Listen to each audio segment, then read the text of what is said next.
Hello दोस्तों, नमस्कार। Wifi study with अंकित में आप सभी का स्वागत है। दोस्तों, आप सभी को पता होगा कि जैसे कि यूपी जेल वार्डन और फायरमैन का एग्ज़ाम सितंबर माह में प्रस्तावित है, तो उसके लिए सभी बच्चे तैयारी में लगे हुए होंगे। तो आज हम आपके सामने एक ऐसा ही टॉपिक लेकर आ रहे हैं, जैसे कि वर्णमाला का चैप्टर का कुछ टॉपिक हैं, जिनमें से एक क्वेश्चन तो ऐसा मिलता है, बिल्कुल ही लॉजिकल क्वेश्चन आने लगे वैसे अब पेपर में ज़्यादातर। और आइए आप सभी को हम बताते हैं कि लॉजिकल क्वेश्चन किस टाइप के आ रहे हैं पेपर में। देखिए, जैसे ये लिखा है कि ह्रस्व स्वर, ह्रस्व स्वर किसे कहते हैं? तो ह्रस्व स्वर जिनके उच्चारण में कम समय लगता है उन्हें ह्रस्व स्वर कहते हैं। यानी कि जिनके उच्चारण में कम समय समय लगता है उन्हें ह्रस्व स्वर कहते हैं। यानी कि जिनके उच्चारण में कम समय लगता है उन्हें ह्रस्व स्वर कहते हैं। यानी कि ए या ई या ऊ आदि ये शब्द होते हैं। ए या ई या ऊ आदि ये शब्द होते हैं, इन्हें ह्रस्व स्वर कहते हैं। नहीं, जैसे आप अपने हिसाब से लगा के देख लो कि जैसे राम राम बोलते हो तो आ की उसमें रा प्लस आ आदि ये बीच में शब्द आ रहे हैं, इन्हें ही ह्रस्व स्वर कहा जाता है। अब आगे आते हैं दीर्घ स्वर। दीर्घ स्वर किसे कहते हैं? जिनके उच्चारण में ह्रस्व स्वर से अधिक समय लगता है।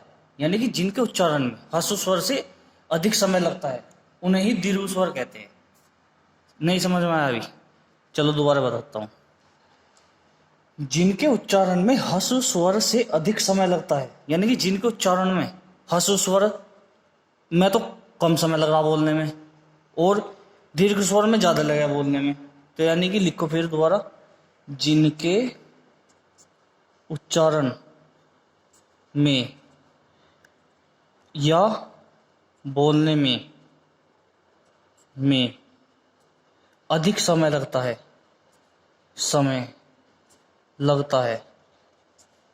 उन्हें दीर्घ स्वर कहते हैं।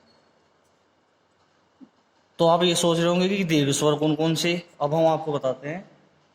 तो दीर्घ स्वर होते हैं यानी कि जिनके आगे जैसे ए है तो ए के आगे आ जा, उसे दीर्घ स्वर कहते हैं। छोटा ई के ऊपर बड़ी मात्रा आ जा, मतलब ऊपर को ऐसे मात्रा आती है ये वाली, तो उसे दीर्घ स्वर कहते हैं।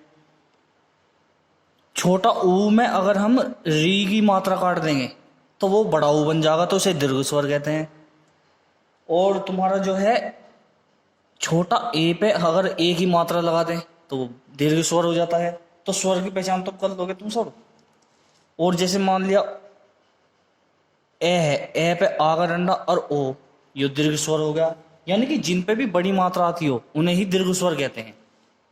और आगे है तुम्हारा, यानी कि ए के आगे आ और डबल मात्रा, ये भी दीर्घ स्वर है तुम्हारा।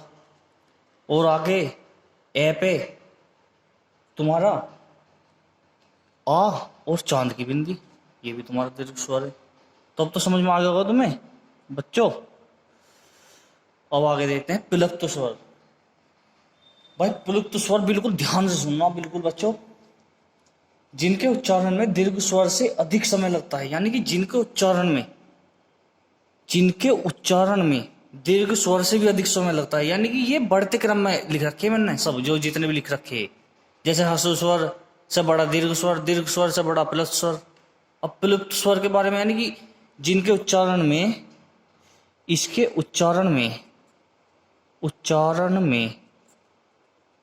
दीर्घ स्वर के उच्चारण से अधिक समय लगता है। यानी कि क्रम बढ़ता क्रम में लिखा जा रहा है। ह्रस्व स्वर से ऊपर दीर्घ स्वर, दीर्घ स्वर से प्लुप्त स्वर, प्लुप्त से अग्र स्वर, अग्र स्वर से मध्य स्वर, मध्य स्वर से विवृत स्वर, विवृत स्वर से अर्ध स्वर, अर्ध स्वर से संवृत स्वर। ये ऐसे क्रम वाइज लगा रखे हैं। तो इन्हें बच्चों तुम ध्यान से पढ़ना बिल्कुल। इनमें से एक क्वेश्चन इस चैप्टर में से मिलेगा तुम्हें। तो प्लुप्त स्वर यानी कि कौन कौन से होते हैं प्लुप्त स्वर। प्लुप्त स्वर आदि जैसे मान लिया, जैसे हमने लिखा, जैसे मान लिया हम कोई शब्द ले लो जैसे राम, तो राम को कैसे लिखा जाता है, रा प्लस ये बीच में 3 बार ऐसे लिखा जा प्लस में, तो राम, ये जो प्लुप्त है यानी कि इसके बीच का ये छिपा हुआ है 3, मतलब ये जो आम आम बोला जा, राम ऐसा बोला जा, जो राम यानी कि गले से जो की आवाज आ रही, उसे ही प्लुप्त स्वर कहते हैं, यानी कि छुप रहा है वो। हम तो बोलते हैं राम, हम तो केवल 3 शब्द बोले, लेकिन हमारे जो छुपने की आवाज आ रही है जिसमें आम आम इस तरीके की, इसे ही प्लुप्त स्वर कहते हैं, यानी कि बीच के 3 शब्द छुप रहे। अब आता है अग्र स्वर। बिल्कुल ध्यान से सुनना, बिल्कुल ही ध्यान से। अग्र स्वर किसे कहते हैं, जिन स्वरों के उच्चारण में यानी कि जीभ का जो अगला भाग है, अगला भाग जिनका जीभ का अगला भाग काम करता है, जिन स्वरों में जीभ का अगला भाग काम करे, यानी कि जैसे मान लिया ई, जैसे छोटा ई, बड़ा ई, ए, बड़ा ए, ऐसे ये शब्द जो हैं ये सब ही अग्र स्वर कहलाते हैं, यानी कि इनसे जो अगले जीभ का आगे का स्थान है उससे काम हो इनमें। ई यानी कि आगे तुम बोल के भी देखो, चाहे जैसे ई, बड़ा ई, तो इन्हें जीभ का बहुत, इसमें जीभ सहयोग कर रही बोलने में इन्हें। तो जिन शब्दों को, जिन स्वरों को बोलने में जीभ का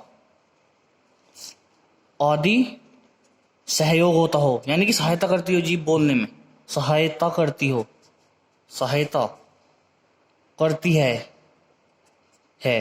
उन्हें अग्र स्वर कहते हैं। और भाई जितने भी भाई बहन देख रहे हो, इसे वीडियो को सब्सक्राइब करना और चैनल को आगे तक शेयर करो। बिल्कुल ऐसा टॉपिक समझा देंगे तुम्हें, एक क्वेश्चन तो, एक नंबर तो बिल्कुल तुम्हारा पक्का, बिल्कुल आज इसमें से लिखवा के लेना तुम, 1 नंबर तो पक्का ही है तुम्हारा आज। अब भाइयों आ जाता है तुम्हारा मध्य स्वर, यानी कि जिन स्वरों के उच्चारण, यानी कि जो मध्य स्वर का अर्थ क्या हो वो तो आपको वैसे ही पता लग रहा होगा कि मध्य स्वर क्या हो, यानी जीव के मध्य वाला भाग काम कर रहा है जिसमें। चलो इसकी डेफिनेशन लिखते हैं। जिस स्वर को बोलने में जीभ का मध्य भाग काम करता है,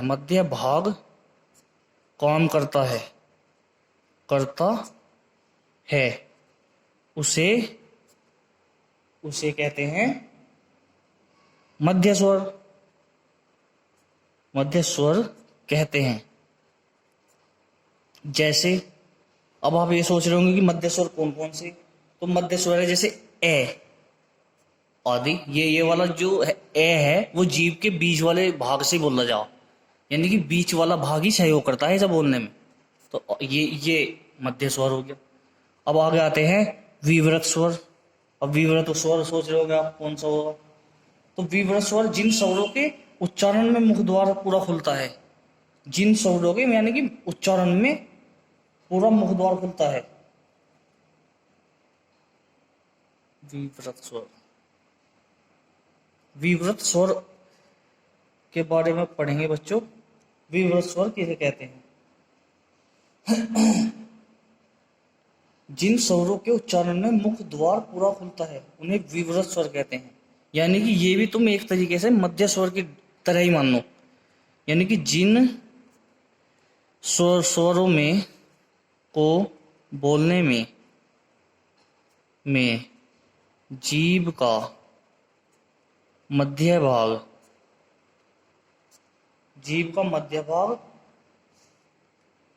भाग के साथ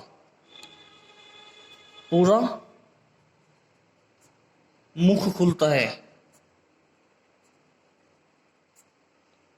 उसे दीर्घ उसे विवृत स्वर कहते हैं। अब आप सोच रहे हो कौन सा है जो विवृत स्वर को कहा जा, आ, इसे ही विवृत स्वर। अब आप बोल गए देखो जैसे आ, तो आपका मुंह जो है वो पूरा ही खुल जाएगा। बोल के देखो चाहे तुम आ, तो इस तरीके से है। और अब तुम्हारा आ गया अर्ध संवृत स्वर, इसे कैसे बोला जाओ, अब हम इसे बताएंगे।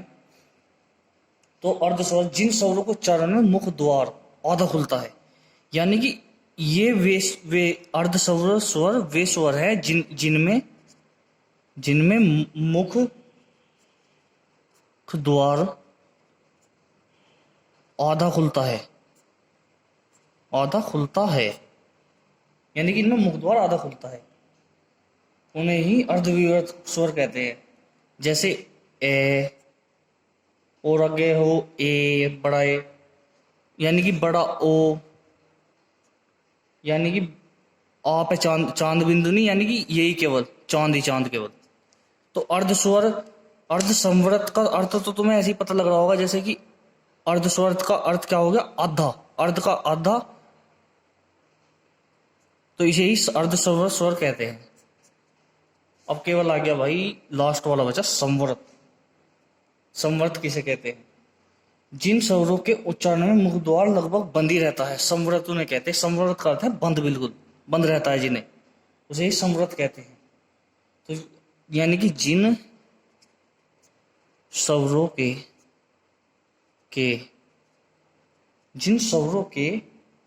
उच्चारण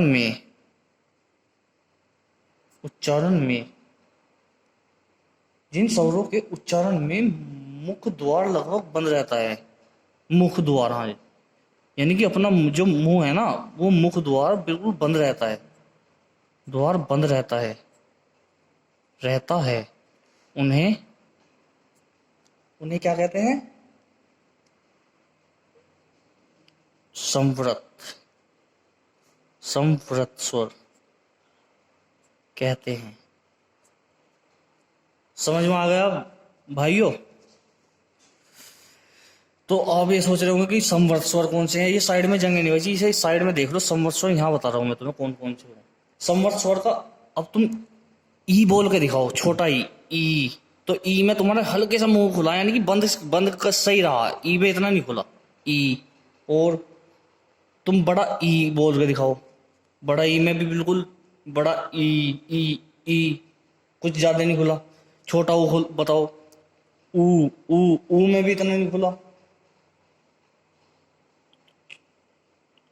और तुम्हारा जो बड़ा ऊ है, इसमें भी ज्यादा नहीं कुछ हुआ, तो इन्हें ही संवृत स्वर कहते हैं। तो बच्चों आ गया समझ में? बिल्कुल एक बार स्क्रीनशॉट ले लो, इसका स्क्रीनशॉट ले लीजिएगा इसका। एक क्वेश्चन पक्का तुम्हारा इसमें लिख के देना, कमेंट बॉक्स में लिखना जरूर हमारी आज की क्लास कैसी लगी, और शेयर करो और सब्सक्राइब करो चैनल को। धन्यवाद।